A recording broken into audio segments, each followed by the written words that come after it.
This is the Movie Theater Butter Podcast, where we talk about stories made into movies and what was modified for the big screen. As a warning, this episode will discuss the plot of both the movie and its original source material, so be ready for spoilers. I'm your host, Kim Labick, and I hope you enjoy the show.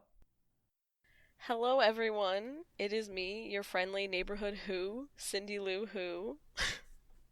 Hey, that kind of rhymed. And I am the Grinch, and today we're talking about me, the Grinch. Wow. Of course, always so full of yourself. That's just how it be, man. That's Yeah, true. so today we're going to be talking about the Grinch. Mostly kind of like the two big names that we all know, the Jim Carrey live action film from 2000 and the more recent animated film from 2018 with Benedict Cumberbatch. No bad things about the movie. It was just super weird hearing, starting the movie and he's just talking, and I was like, that's not the Grinch's voice.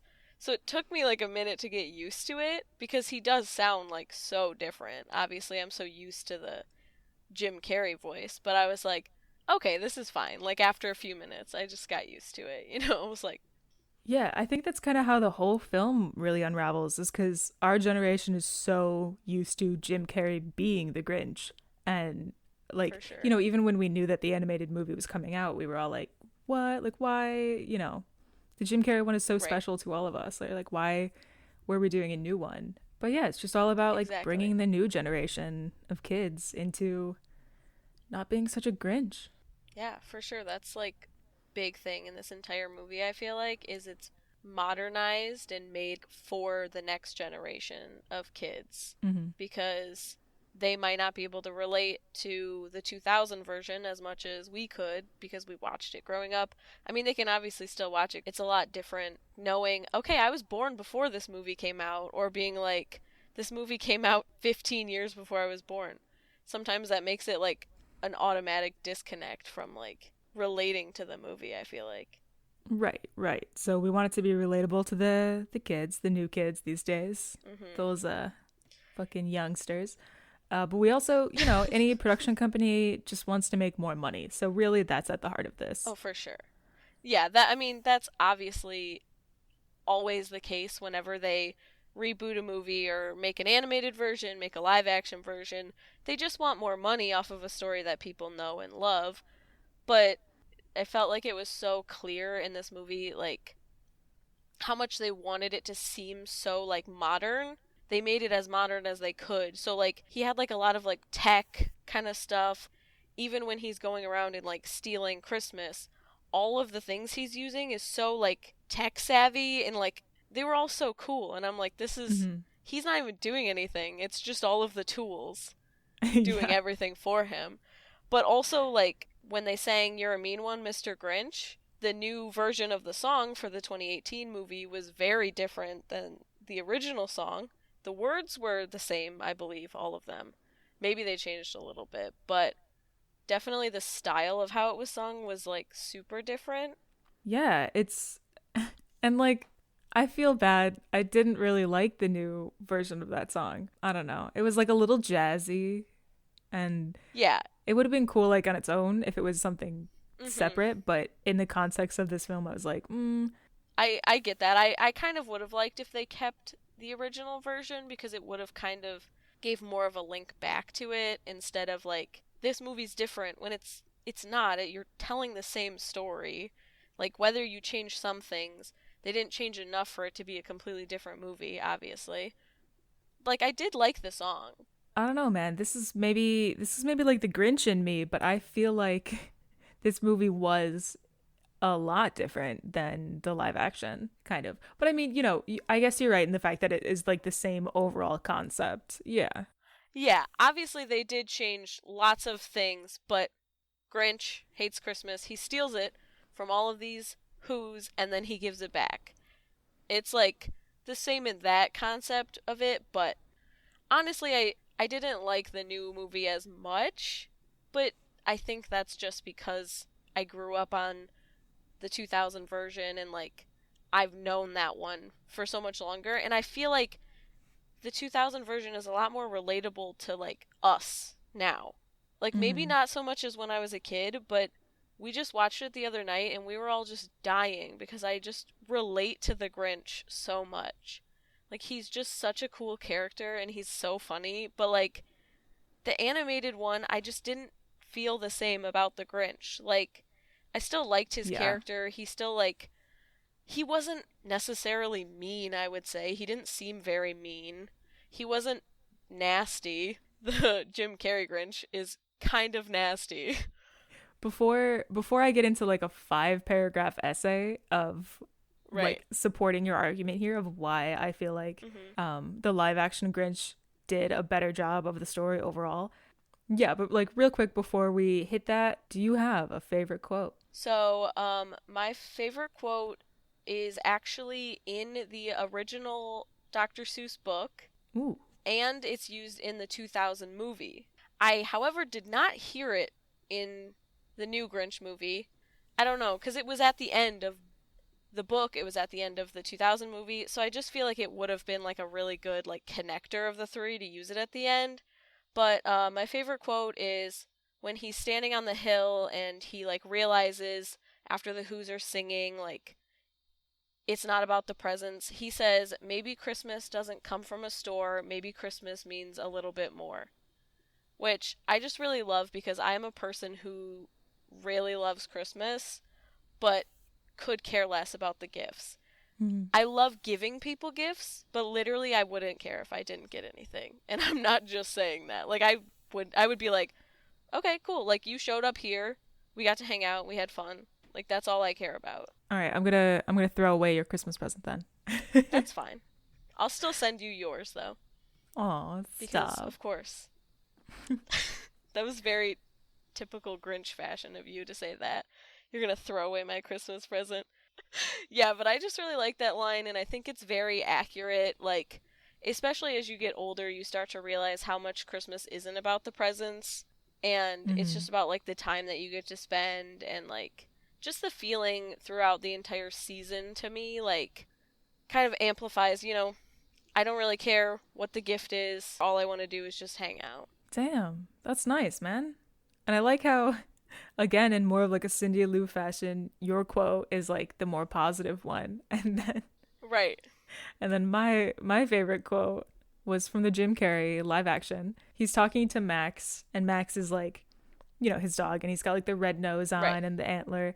And he's like reading him his motivation for being Rudolph, basically. He's like, all right, you're a reindeer. Here's your motivation, you know, blah, blah, blah. Your name is Rudolph. You're a freak with a red nose. No one likes you. Blah, blah, blah. And then Max knocks the red nose off. And then the Grinch goes, brilliant. You reject your own nose because it represents the glitter of commercialism. Why didn't I think of that? Cut, print, check the gate, moving on. That is truly like such a fantastic scene. I do love that. There's so many quotes from this movie that are like my favorite, but I was like, let me pick the generic one that has like, oh, the message behind it, and it's all like sweet, and if I were to go through and write down all of the lines that I just absolutely love, especially from the 2000 movie, it would fill an entire notebook. It'd be the whole script. The entire script. Yeah. Just anytime he's in a scene, that's it. Well, and especially with this one, I loved how like meta it was, how he's basically being like a film director to Max at that point, and he's like exactly explaining, you know, it representing commercialism, and obviously like that's part of the Grinch's whole thing. Yeah, they tend to break the fourth wall in this, but I do like when they do that in movies. I do think it's funny, especially in like a comedy sense. Like, it's not going to ruin the movie. If you did that in the middle like of an action sequence in like a very serious movie, it would be super weird. Except for Deadpool. Although, here's the thing. I feel like I'm going to like devil's advocate for a minute. I really like the Deadpool movies, but I think that the fourth wall stuff kind of gets like overdone. They do tend to break the fourth wall like a little bit too much to where you're almost drawn away from like whatever's going on in the movie. Yeah. Part of the reason why breaking the fourth wall is so funny normally is because it's not done frequently. So like for instance in The Grinch, when it's only done like less than a handful of times, it's funny because you're like not really expecting it. Whereas, and again, like Deadpool is great and like part of his whole thing is breaking the fourth wall. But that's where I feel like it did kind of do itself a disservice by like making it less and less funny the more you do it. With anything that they do in a comedy, it eventually gets old, so you have to keep changing it up. Otherwise, people are going to be like, okay, we've seen this, you've done this, like, let's do something else. Right. Talking about just movies in general, movie adaptations, which is what this is all about. So Dr. Seuss was very like anti-Hollywood. Like he didn't really like movies and everything that Hollywood was doing at the time. And so it was kind of difficult to be able to convince him to like hand over the rights so that a movie could be made originally. And while we're on that note, the first film adaptation of The Grinch was actually in 1966. And it was hard enough to get Dr. Seuss to agree to that. And then, of course, now we have 2 more movies and all other like little short films and stuff here and there. It's everywhere. I was reading about that one in 1966 because that's when they made the song "You're a Mean One, Mr. Grinch," and the lyrics were actually written by Dr. Seuss, which I think is really cool, especially if he's so like anti making movies about his work and stuff, that he not only let them make a movie about it, but then he was like, yeah, I'll write you a song too, why not? But I think it's probably just because of his love of his own characters, I'm sure. Right. And I do think that song is fantastic. I love that random song to sing, and it wasn't so, I don't want to say so Christian, but most Christmas songs are very Christian. So it's like, sometimes it's a little nice, get away from it. Oh yeah, completely agree. So last thing I'll say kind of about the historical context is the original Dr. Seuss book was written in 1957. So really, for some reason I thought it was longer ago. Like I thought it would be like earlier than that, but I guess the 50s kind of makes sense for like Seuss time. I feel like all of these books were written so long ago, but at the same time, they don't ever feel like super old just because of how like whimsical and stuff they are, that they've aged quite well to where I read them as a child, even though like Dr. Seuss books were written in like the 50s. There wasn't a huge like disconnect just because of the characters he invents and how whimsical the whole thing is. Kind of surprised to find out it was 1957, just because my brain can never remember like what era these are actually from. Right, and it really does feel more like a 1956 book, when you read it. For sure. I was thinking 58, but I guess 56. 58, like, wow. I get it. That was like yesterday. I know. I feel like I was born in 58. God, oh my, I would be dead, probably. Anyway. Not necessarily, but okay. I can't math that quickly. In my mind, I'm like 50s. Wow, no one alive today. No one is alive today that was born in the 50s, but that is not true. 100% not true. Humans have a pretty long lifespan. And anyways, back to Grinch. So did you know that the Grinch is apparently 53 years old? Is he? Whoa, I didn't know that. It was either in the book or the 2000 movie. It said that he had sat on the hill hating Christmas for 53 years. Oh my God, wait, so he was born technically before the book came out. Well, wait, we're talking about live action Grinch, right? Is that live action Grinch is 53? Jim Carrey? I can't remember what one it was in. If it was in I forgot to write it down. It was either in the book or in the 2000 movie. Oh, you know what? I think it was the book, because I also wanted to say, I remember when I was looking into this, Dr. Seuss based the character of the Grinch kind of on himself, because he was kind of against the commercialism of Christmas, and he wasn't really in the holiday spirit a lot. And just kind of when he was more down and cynical and negative, he kind of created this character of Grinch based off of himself. So I bet that 53 years, I bet that was his age when he wrote the book. Probably. I heard that and I was like, wait, 53? That makes no sense. Like, he's way older than I guessed, but I mean, it's kind of hard to tell. He had those wrinkles when he was a baby too, so it's like... Oh man, and that brings us into breaking down, all of the differences between these two films, specifically the live action and the recent animated film. And I want to start with, like you're saying, when he's a kid, when he's a baby. The The origin stories of these two Grinches are so vastly different.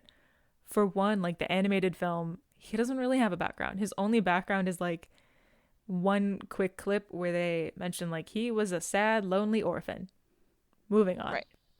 I feel like kind of does the movie a disservice because you kind of like to see where it came from. Like, Yeah. to know why he's doing this and see like what happened to him to make this happen is like a big part of it. It was kind of weird that the new film did not include that, but his backstory in the 2000 film is just fantastic. Oh, it's Him as a so baby good. is just so ugly but so cute at the same time.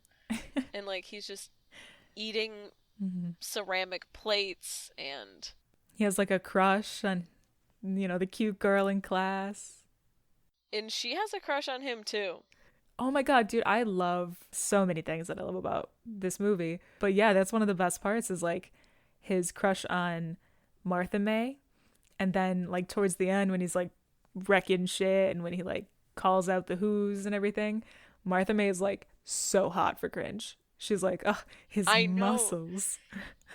It's like so creepy almost how hot for him she is, especially when she is talking to Cindy Lou and like she's interviewing her and she's Yeah. being like so weird about him and she's like, "Did I have a crush on the Grinch?" "No, not at all." And she's like, "I didn't ask you that." She's just like a kid and she already knows like she's so good at being like, "Okay, well this lady is like a little crazy here." And that's why Martha May is still single. She's been holding out for the green guy. She's not single. She was was she dating the mayor or did he just propose to her out of nowhere? Oh, okay. Well, I mean, like dating a mayor is like, does that really count as anything? Like, you're still single. Probably not. It's a Because politician. it was just like a status move kind of thing. Yeah, I get it. He was honestly dating his like little like assistant.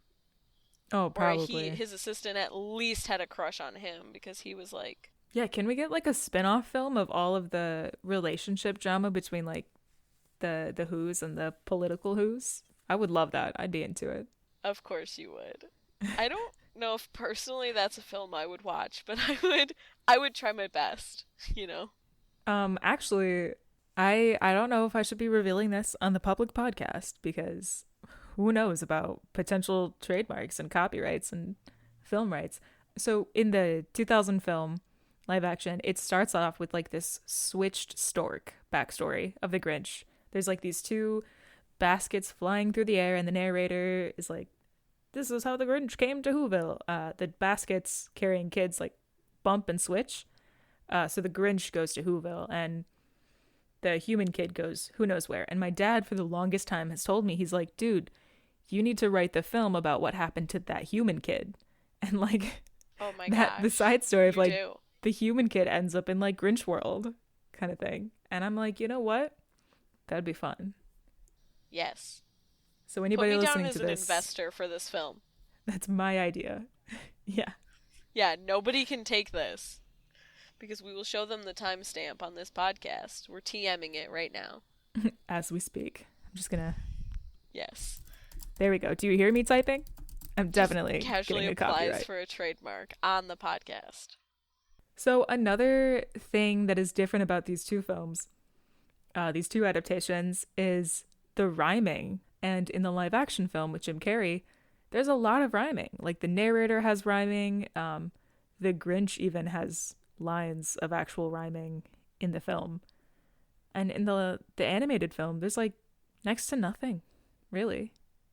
Yeah, there's not a lot of rhyming, which is weird because to me it seemed like the 2018 movie, it seems a lot more like it's for children than the 2000 movie because the 2000 movie makes like more jokes that are like for adults and it's like a little weirder, it's a little more out there, but the 2018 film seems very like they made the Grinch more like human-like. Like his home looks more like an actual house. It's not like a cave. He doesn't eat trash. He eats actual food. So I felt like they tried to make it like more for kids, but then why would they take out the rhyming? Like Yeah, like that's the whole thing. right, especially cuz this one too is also called Dr. Seuss's The Grinch. The 2018 film is like actually Mm-hmm. branded as Dr. Seuss's The Grinch. So I just don't understand why they would take like a huge part of it away. Like in the 2000 film, a really good part is when he's like doing like a little monologue and then he's like, I'm speaking in rhymes. Like, what have they done to me? Which I think is so funny. Mm-hmm. Like, it's like a self-aware moment. But I've always loved Dr. Seuss and I've always loved the rhyming, so that could be like a big thing behind it. I don't know. I have no clue why they would choose to take that away though. With what you're saying, I didn't really think about this until now, but along the lines of like that the newer film is geared towards a younger audience than the 2001 was. Completely agree. And I feel like that is a huge reason of why I feel like there's just a lot less in the story of this Grinch. Like there's more moments, like little moments, but the 2000 movie has a lot more side story going on. Particularly something I want to talk about, Cindy Lou Who, her whole story in this new one, it's developed, it's cool, but I don't really feel like she has a lot of character development, and there's like next to no involvement with her in the Grinch until like the end, really. Yeah. It was a super weird choice to make it to where like that's her Mm-hmm. entire thing. But I do really enjoy story that they added in about her reason is because she wants like something good for her mom. She wants her mom to be happy. I think that's really cool, and I think that's another way it was really modernized is oh, single mother, she has to take care of her kids and like Mm-hmm. this kid is Yeah. like I want my mom to be happy. I do think that was a really cool addition, but I just don't know why they took away so much of Cindy Lou's character in general. I would have liked to see her in the Grinch more maybe cuz she doesn't even really actually interact with the Grinch at the very end because the only other Mm-hmm. scene they have she thinks he's Santa. She doesn't know who he is and like it doesn't give enough time for like the Grinch to have a character arc either. Yeah, and that really changes the whole theme of these two Grinch films. Because, like you're saying, Cindy Lou in the animated film, her mom is like a do it all superhero single mom. And that's part of her motivation of like, I need to talk to Santa. And that is like sort of the setup for this new Grinch film being more centered around family and the importance of family during Christmas.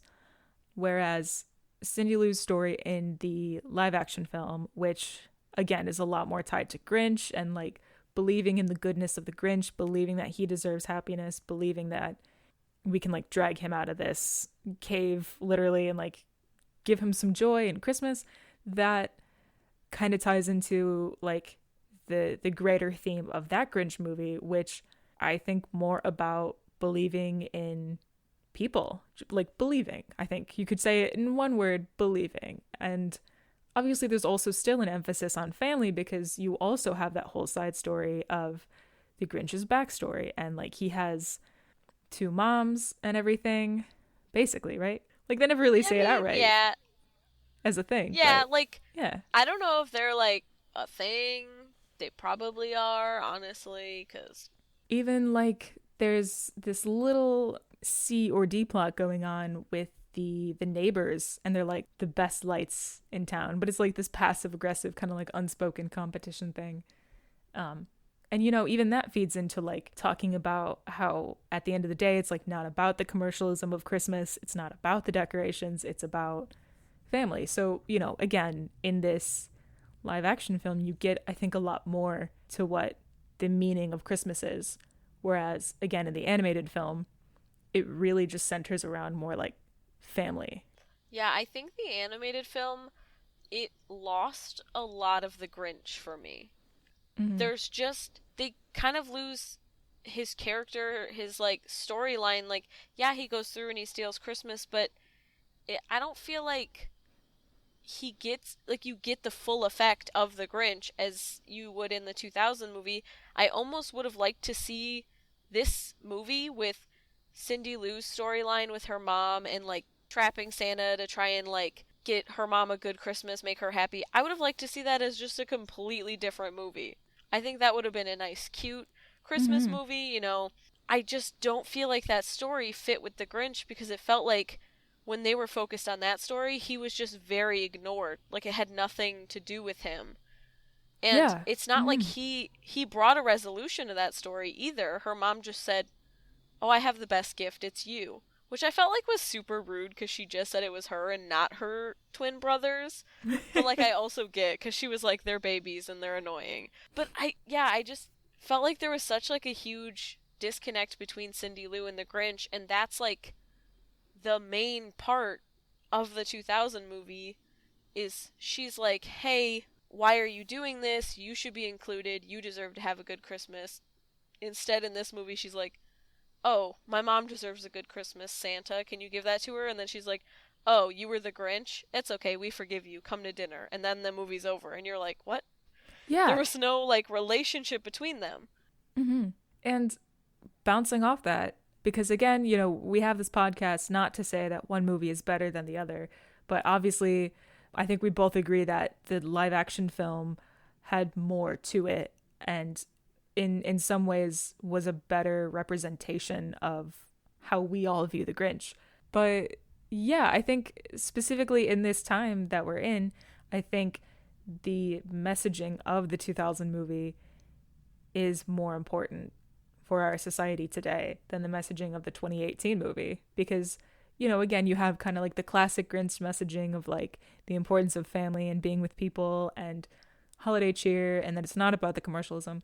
But yeah, with this whole story with Cindy Lou, you get this understanding about like there will be people who are different from you and who maybe aren't like as happy and cheerful as you, but they deserve happiness too, and like they also have good in them. And that's something I feel like we as a society need that messaging more because we're in such a divided time that maybe we need that big holiday reminder of like, hey, look, there are a lot of people who don't think the same things that you do and don't have the same views as you do, but there's good in everybody and we should be able to look at that, find that, and help grow that and try and just all get along and sing some carols. Yeah, I do really love the message of the 2000 film. I love that. I love the whole idea behind everybody can get together and there can be joy and people can be celebrated and appreciated for who they are. And I think that that is like, it's just so sad that that was missed because in the new movie, I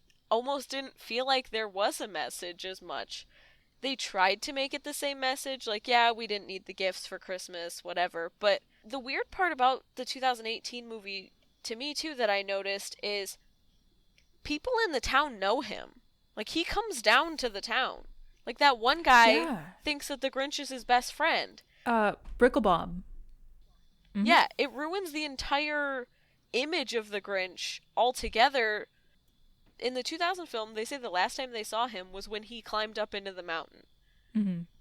Because, and then when he comes into the town, he wears a disguise. Like, he doesn't want people to know it's him. And the animated movie, he just walks down into the town with Max to get his normal people food. And he, like, talks to people in the town. And he doesn't really, like, wreak havoc necessarily. And he, like, has, like, friends or people who think he's their friend. And I do think that that movie would have been a good movie if it wasn't a Grinch movie. Yeah. Because if you're going to take that much of the Grinch away, just don't make it a Grinch movie. They could have made a great movie about this little girl and her mom on Christmas. And I feel like a lot of people really would have loved it because it would have helped a lot of kids who are in that kind of situation where they live with a single parent and, like, maybe they can't get as much for Christmas or, like, all these kids get all these gifts and you don't get as much and because you, like, have a single parent, you have other siblings. And they could have focused on the fact that it's not about the gifts, it's about having the family that you have and, like... Yeah, it was really lost. It was kind of messy. Like, both would have been great. I just don't feel like they worked together. Obviously, I'm gonna always be more partial to the movie I've seen more. Like, the 2000 Grinch movie is literally my favorite Christmas movie. Like, hands down, it always has been. Like, animated kids movies, I literally love animated kids movies. Well, and that's the thing too, is this whole podcast talking about adaptations and kind of where we're talking about two different adaptations of the same original story. Anytime you make an adaptation or a sequel, whatever, something that's not fully original, as a creator, you have this kind of like back and forth between being like, how loyal to the source material do I want to be? And I will say something that I think I love about the 2018 movie is that they didn't just copy the 2000 movie. However, I do agree with you that it probably would have been better in this case if they did make it more like the 2000 movie. But it is commendable in and of itself that they did try and make it so different. They did try and make it their own version, I will say. For sure. I do always love when they try to give me a character that I know, but give me a different story about it. I love when they, like, try new things like that, and I just feel like it needed a little bit more character. Like, I needed the characters more, and we could have had a great movie. Like, in my opinion, one of the best, like, character arcs, character moments of this whole new Grinch film is Fred the reindeer, and he's only like a very side story. Oh my gosh, yeah. Literally, so, he's the one that has like a breakthrough, a character arc to him. And he's a character that's new to this movie. I was like, cool, add new characters. I love when they add new characters and they add like a new storyline, but I just want to see a movie where the characters are present. Yeah. Like, I don't care if he was completely different. If that's the direction they wanted to go, that's cool, but just show me. Yeah, even like the grocery shopping, dude. You know, that's what brings Grinch to Whoville originally in this animated film is he like needs to go grocery shopping, and there's, you know, kind of that cute little scene that everyone saw in the trailer where he's like eating a pickle and he spits it out and puts it back, and you know, like all these like kind of funky little mischievous things. But then in the live action film, what brings him to Whoville in the first place is he's like undercover and he's like messing with their mail. He's giving them like blackmail and jury duty, and there's that whole mischievous scene with the mail sorter where Cindy Lou like almost dies and stuff. Yeah, which is like, and her dad doesn't even care. Yeah, which, and then also that goes back to what you were saying earlier about the fact that live action Grinch is more mischievous. Yeah, he really comes down to the town just to mess with people because he was bored. He's like, I'm bored. I'm going to go down there and screw up a few people's day. And like when he comes back, he's like, yeah, Max, I agree. I could have done worse, but at least I scared a little girl. You can see like he just wants to ruin these people's days. And it was like weird to where the 2018 film, it starts with him being like, oh, gotta get groceries. And I'm like, who is this? This is just like some random middle-aged man. And he wears pants that look like his skin. Apparently that was done to like, I guess for lack of a better word, censor the Grinch for younger kids. I do get it because in the 2000 film, there's a few scenes, especially where it's just him and Cindy, where I'm like, he needs to put some clothes on, which I get, but it was just so weird to watch him. Like, he could have just put on like actual pants. Instead, he had to put on pants that looked like his flesh, and his hair, which was strange, super creepy. Like, where do you find those pants? Can you? It would be basically just like a human wearing a skin suit. Exactly, and I'm not gonna do that. Yeah, it's just weird that when he comes to the town, it's out of an inconvenient trip for him. He just has to go get his groceries because he did too much emotional eating and ate his food. I do like that they added that. They try to make him like relatable like the 2000 Grinch, because that Grinch just did so many funny things that I was like, oh my gosh, that's me. Like when he can't find what to wear and is like sitting in his room and he's like, I have all the company I need here, and he's like talking to the echo. Like everything about it, I'm like, this is hilarious. Talking to himself, and then he's like getting mad, and then he goes, I'm an idiot, and then the echo back says, you're an idiot. That'll never get old to me. That's so funny. It's so good. It's just like something about that Grinch that's like, it makes it more relatable, kind of. One thing that I do want to mention, I think, was like kind of a cool thing that they included with Grinch, although I feel like it should have been extended. But when they do have that quick moment about the Grinch's backstory in the animated film, he's in the tree at the tree lighting ceremony, and he like falls and he ends up in the crowd, and so everything's really bright and loud, and he kind of gets triggered into this like anxiety attack because he has all this like trauma of being a lonely sad orphan, which again, that's kind of like the only moment that we get about it. I was a lonely sad orphan, moving on. Like, they don't really get into it, but I did think that that was cool, that they kind of show very outright that like these specific things about the holiday literally trigger him into his like loneliness and anxiety, and that's what feeds into his Grinchness. They definitely could have added more of that. But also I do randomly love that scene. Everyone makes giant ornaments. I think that is so cool. And I wish that was like an actual thing. Like, I want to get a giant Christmas tree and have everyone make... Those ornaments were literally as big as them. Yeah. When they're walking down the hill, I had no clue what they were doing. I was like, what are these things? Like, are these their costumes? And then they bring them up, and I was like, that is a really cool idea, actually, that they all make a giant ornament. And so I like that he also blended in with them, kind of.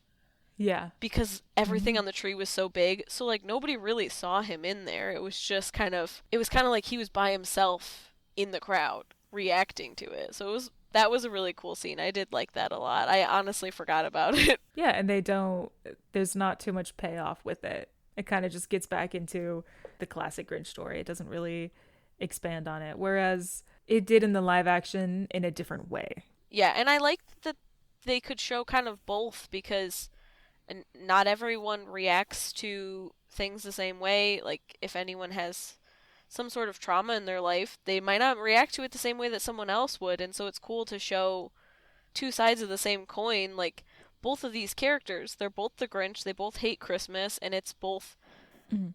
They both have had something happen in their past that makes them not like Christmas. You don't hate Christmas just because you hate this random guy on the street you don't know, but like...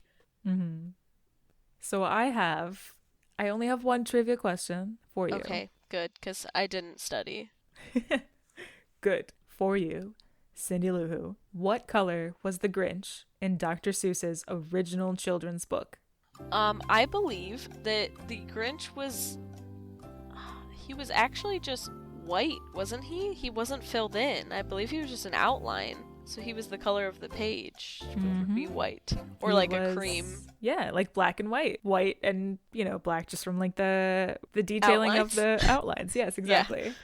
Yeah, and I only know that because I watched a grown woman read to me like a child on a YouTube video, read me the book. So if I wouldn't have watched that, then I probably would have said green, because I don't know where they came up with that then. They just... Yeah, I didn't look into it too much. All I know is that the first time the Grinch was green was in the 1966 movie.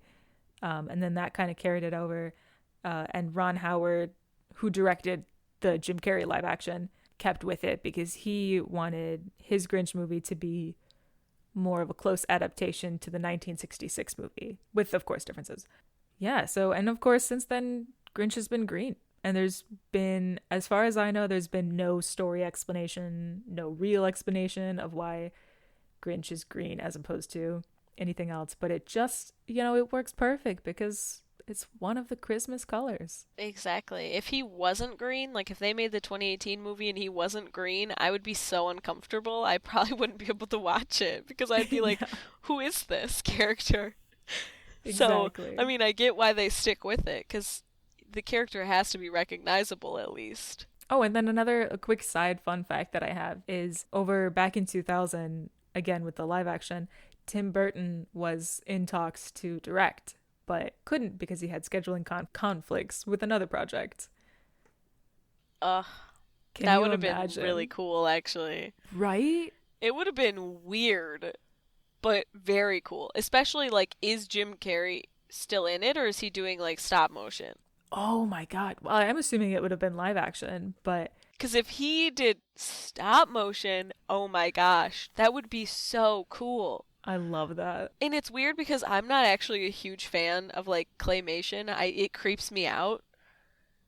Depending on who does it. Nightmare Before Christmas I love. Like, I love the style. I love everything about it. But, like, Wallace and Gromit, that's claymation. Yeah. I can't stand it. I can't watch it. It makes me like outwardly react. I couldn't do it. Nightmare Before Christmas has like the spooky vibe to it, so it's like less Mm-hmm. like It fits. jarring, I guess. Isn't The Corpse Bride also claymation? Yeah. Mm-hmm. I really like that movie too. So I guess it's just only when it's spooky it's fine. You know, you're not the first person that I've heard that from. And I would hypothesize that part of the reason people could view stop motion as creepy is because of just like the way that it presents motion. In normal live action movies and stuff, there's 24 frames per second or 30 or 60 depending on what you're watching. But anyways, so it is close enough to like how we see the world that it just feels normal. Right. But like in stop motion, it's same, but there's less of like there's no like motion blur into it, like embedded into it. Mm-hmm. So there are gaps in the motion because you have just picture, picture, picture, and there's no anything in between. So yeah, almost I would think that it would be kind of like watching an insect because the way that insects move are similarly kind of like jarring movement. That's true. So much work goes into it, and I've always like appreciated that fact of it. Like I know that like that takes so long and it's so much. And I don't know if it's maybe just the characters, just the way their faces look too, don't help it in like some of them, Mm-hmm. the way they make their characters. But I feel like if The Grinch was stop motion or claymation, I would enjoy it actually. I have a couple of Christmas themed questions for you. One that I told you about and one that I didn't tell you about. So first of all, what would you say is your favorite Christmas movie? My favorite Christmas movie is literally The Grinch. So when you asked me to do The Mhm. Grinch with you, I was like, this is perfect. I love this movie. I honestly love a lot of Christmas movies. I watch like all of the stupid Hallmark Christmas movies. Like I Mhm. could sit there and watch them all day even though they have the exact same plot, and I do know that. Like I know they're exactly the same movie and they're all kind of terrible, but I still love them. Yeah, so like I could sit and watch Christmas movies all day, but The Grinch has like always been one of my favorites because I just like the like humor to it, and like the entire movie isn't like just heartwarming. It's a different like variety to it. Like it's not exactly like every other Christmas movie. I Mhm. like that he like hates Christmas. Like it's weird to say that your favorite Christmas movie is about a character who hates Christmas, but it's true. Yeah, I think that's always just been my favorite. Second would probably be like probably like Santa Claus with Tim Allen, even Yes. though Oh, those are so good. those movies are just great. The third one is great. I love Jack Frost's character. I think he's really good. Martin Short, I think, is who does that. Mhm. That series is just like fun and it's different. Like he literally kills Santa, so then he becomes him. Like I could watch it all year round, but I have to stop myself because people would think I had a problem. People would just judge you so much. I would judge you. Right. Oh, I'm sure you would because you're the Grinch. Exactly. What is your favorite Christmas movie? Oh, you know what? Yeah. My favorite Christmas movie is Jingle All the Way, the Arnold Oh my Schwarzenegger gosh, one. yes. Because also, this is just kind of like a side thing. My dad really likes action films, specifically a lot of Arnold Schwarzenegger films. So I kind of, watching that as a kid, like somewhat associated like Arnold Schwarzenegger as the dad, as kind of my dad.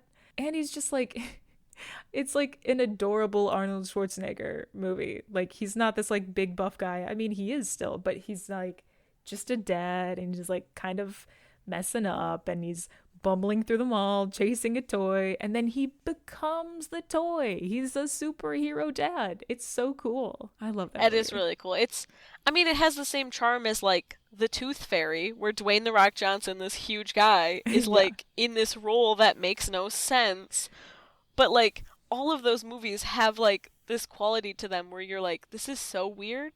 They're just this big guy, and that's all they've known for, or like they always are like in action things, or like The Rock was in like wrestling, Mm-hmm. but then they're just in this like character where they have like they're around children and they have to be all like sweet, and it's like so funny. It always is just like those are great. So I get Mm-hmm. it. That's a really It's a good movie too. So my last Christmas question, what is your favorite Christmas song? Christmas. What is your favorite Christmas song? Did you just become 5 years old? Yeah, I guess so. It's just the spirit of the holiday. Speaking of that, very quickly, Mhm. did you know that, so in the book, Cindy Lou is 2 years old? Yeah. Oh, you know what? We didn't even talk about that. Yeah, that was so weird to me. But then in 2000 movie, she's probably like, I would give her like 5 or 6 maybe? Oh, older than that. I feel like, Older right? than that? I would think she's like maybe 10.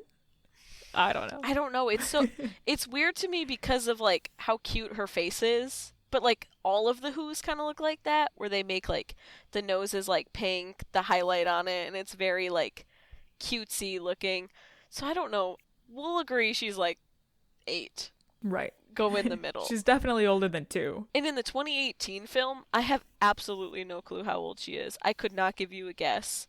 Because she has that giant head, but her body's tiny.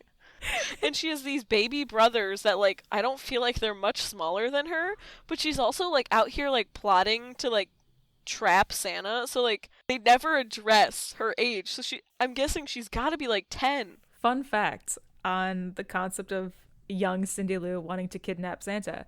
When I was a kid, I want to say I was like 8 or 9. I had a plan to try and catch Santa in the act because my family had like a VHS camera that should tell you how old I am. I'm like mid-20s. Of we had course. a freaking VHS camera. But I was like so intent. I was like, okay, I'm going to leave the camera out like under the chair. I'm going to press record and it'll record all night, which was stupid because that amount of storage did not exist back then, especially on a VHS Exactly. tape.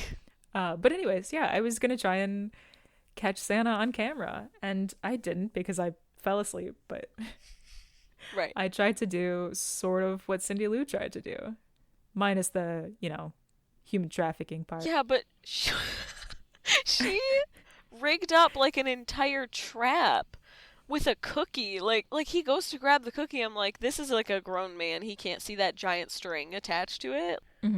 And then he's just hanging from the ceiling fan, which would have for sure ripped out of there. But Well, but even the kid who was the test Santa in their little group, there was like a kid who was like the test Santa, and he was like, ho, ho, ho, here I go to take a cookie. And he's like, that little kid was like, there's a giant string attached. I can see the string. right. And then the other kids are like, it'll be dark. I don't know how old she is in. All I know is how old she is in the book, and she's 2, which is so weird because she walks out and like has a full conversation with Santa, which like when I was 2, I was having full conversations, Mm-hmm. which explains a lot about who I am now. I am Damn. just talk a lot, but so like I could see me walking out at 2 years old and like having a conversation with Santa, and like he gives her like a drink and she goes back to bed. If I get why they didn't keep her 2, because it wouldn't have made any sense in the 2000 film if she was 2 years old. She couldn't do all this stuff. Yeah. She legit climbs the mountain and just breaks into his home. She's still a young child, and she's like, what even is Christmas anymore? Like, that's her entire song, Where Are You Christmas? Is like, what is Christmas all about? And I'm Oh my like, dude, God. you're a kid. And that song is one of my 2 least favorite Christmas songs. Going back to the question, that song of like, Where Are You Christmas? Hate it. And the other song that's like a classic Christmas song. Santa Baby. No, that one's okay. The Christmas Shoes one, where there's like this little kid and he's like, What? sir, I want to buy these shoes. I fucking hate that song. Okay, that offends me deeply. Like, the Where Are You Christmas, I get, but Christmas shoes? Are you kidding? I mean, not to be a Grinch, but it is promoting like capitalism and just the terrible healthcare system that we have. And it's like this kid's mom has cancer or whatever, is dying, and this kid wants to get him shoes, her some shoes. God, I can't even talk on my own podcast. But it's just, I don't know, it seems stupid to me. Like, why wouldn't you? She's not gonna care about shoes. Like, go hug your mom. Go spend time with your mom. Don't fucking buy her a goddamn pair of shoes. And don't make me cry with this stupid song. Right, but you hate have it. to think about it this way, Kim, right? The kid doesn't have that same thought process. Kids aren't like, oh, well, my mom wouldn't want shoes because it's just like a materialistic thing. He wants to just do something nice for his mom. He wants to get her a present that'll make her so excited and she'll look so good when she meets Jesus tonight. I agree that the child should be with his mom while she's on her deathbed if she's literally dying tonight. Right? And who let this kid go to the store by himself without like any money to buy shoes?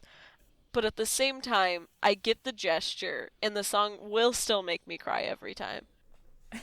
So what is your favorite Christmas song? I know I started it by saying I like the You're a Mean One, Mr. Grinch, because it's not a very Christian song, right? But my favorite Christmas song is Mary Did You Know? Oh my God. Hypocrite. Okay, look. I know I'm a hypocrite. I always have been, always will be. It's a specific version of the song, too. It's the Pentatonics version, if you've heard that. I love it. Oh my gosh. I literally can sit there and play that the entire day and I wouldn't even care. Something about those like harmonies and just like, oh, it's so beautiful. It's such a weird favorite Christmas song. It's not one of the most popular Christmas songs, for sure. I got like tired of the other ones. I can only hear Rockin' Around the Christmas Tree so many times, and then I'm bored, okay? I'm like, I get what we're doing here. But then also when people make new Christmas songs, I don't ever think they're good. I'm like, just stick to the classics. So, again, it's me being a hypocrite. I just love that song. I think it's great.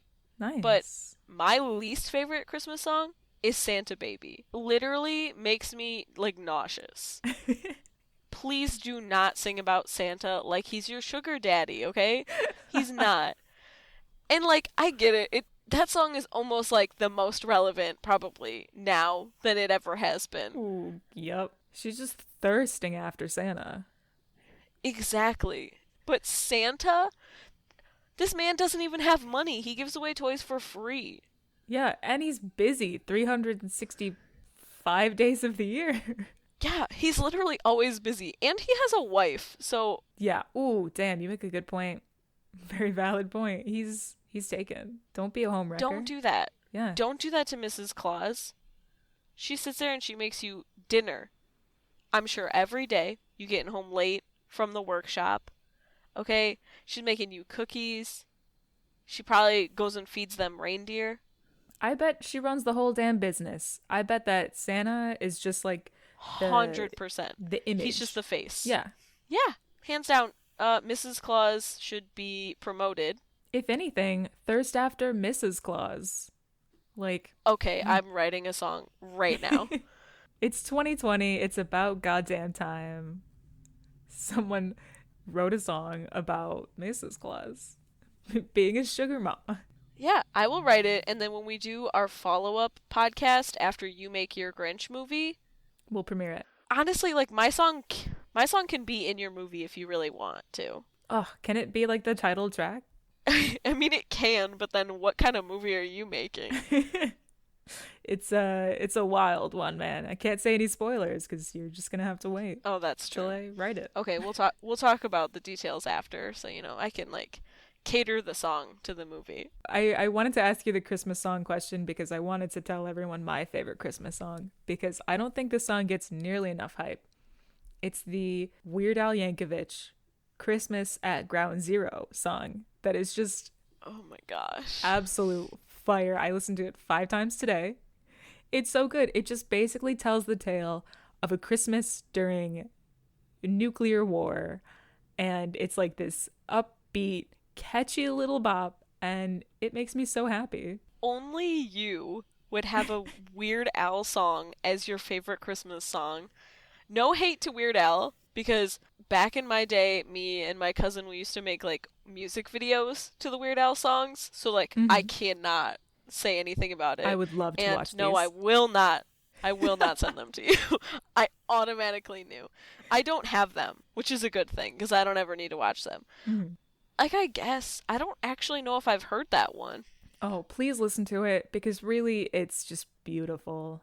It's like the complete opposite of the Christmas Shoes song because the Christmas Shoes song is just like too real and hard, and the music reflects that. But then Christmas at Ground Zero is real and hard, but the tune is just so like flowery and cute. And I get it. You just bop to it. And you're like, yeah, we're all gonna die. The Christmas song spectrum is Christmas Shoes on one end, and then on the far other end is Christmas at Ground Zero by Weird Al. And like everything else is just between them. Exactly. We should make a mixtape to accompany the podcast when we premiere this of all the songs we're mentioning, and people are just gonna go from one to the other and be like, how, like, this is such a different vibe. We love that. And yeah, do you have any other closing thoughts about the Grinch?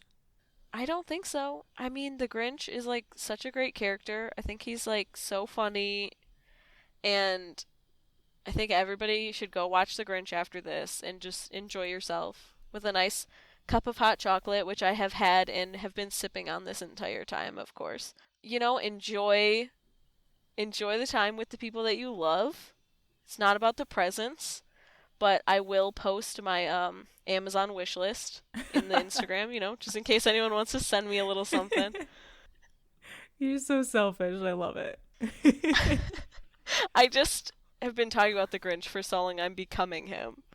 Good. So yeah, thank you so much for having me, Kim. Yeah, anytime, man. Thank you for being here. Well, it sounds like that's a wrap. Thank you for listening to Movie Theater Butter, a Till Kim Productions podcast, edited by Kevin Matthew Keeling of Take the World.